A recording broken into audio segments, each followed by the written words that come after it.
వర్మ విషయంలో విసిగి వేసారిపోతున్నారట వర్మ వెనక ఉన్న సైనికులు. ఎందుకంటే ఆయన చూపిస్తున్న ప్రేమ చంద్రబాబు నాయుడు గారి మీద, ఆయన చూపిస్తున్న విధేయత, వినయ విధేయ వర్మ అన్నట్టుగా ఉంది ఇప్పుడు పిఠాపురంలో పరిస్థితి. వాస్తవానికి ఆ సిచ్యువేషన్లో ఎవరైనా ఉంటే వాటికి 2 సార్లు రాజీనామా చేసేవారు, 3 సార్లు రాజీనామా చేసేవారు అవసరమైతే. అంత పరిస్థితి ఉంది వర్మ ముందు. కాకపోతే ఈయన చాలా పేషెన్సీతో, చాలా ఓపికతో పార్టీకి భవిష్యత్తు ఉంది, టీడీపీలో ఉండడం అవసరం, టీడీపీ కష్టాల్లో ఉన్నప్పుడు కూడా మనల్ని ఆదుకుంది, ఇప్పుడు మనం వదిలేయకూడదు, పరిస్థితిని అర్థం చేసుకోవాలి, ఇవన్నీ చెప్తున్నప్పుడు ఇక క్యాడర్ కూడా విసిగి వేసారిపోయి సరే మీ ఇష్టం, మీరు మీకు నచ్చినట్టు చేసుకోండి, ఇక మేము చేసేది ఏమీ లేదని చెప్తున్నారట. ఒక పక్క పవన్ కళ్యాణ్ కుట్ర చేశారా, లేదంటే జనసేనకి తెలుగుదేశం పార్టీకి పిఠాపురంలో ఇద్దరి మధ్య పచ్చగడ్డేస్తే బగ్గుమనే పరిస్థితి వచ్చినా దాన్ని తెలుగుదేశం పార్టీ అర్థం చేసుకోవట్లేదా, లేదంటే టీడీపీ వ్యూహం ఏంటి అనేది ఎవరికీ తెలియదు.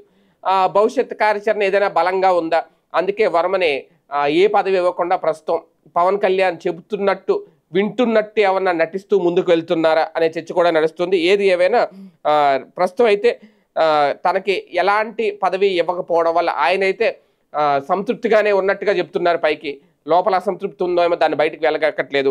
అదే నేపథ్యంలో వీళ్ళు కూడా అంటే క్యాడర్ కూడా చాలా అసంతృప్తి వెళ్ళగక్కుతున్న, వర్మ గీసిన గీత దాటడం ఇష్టం లేక ఆయన చెప్పిన మాటకి కట్టుబడి అయితే ప్రస్తుతం ఉన్నారు.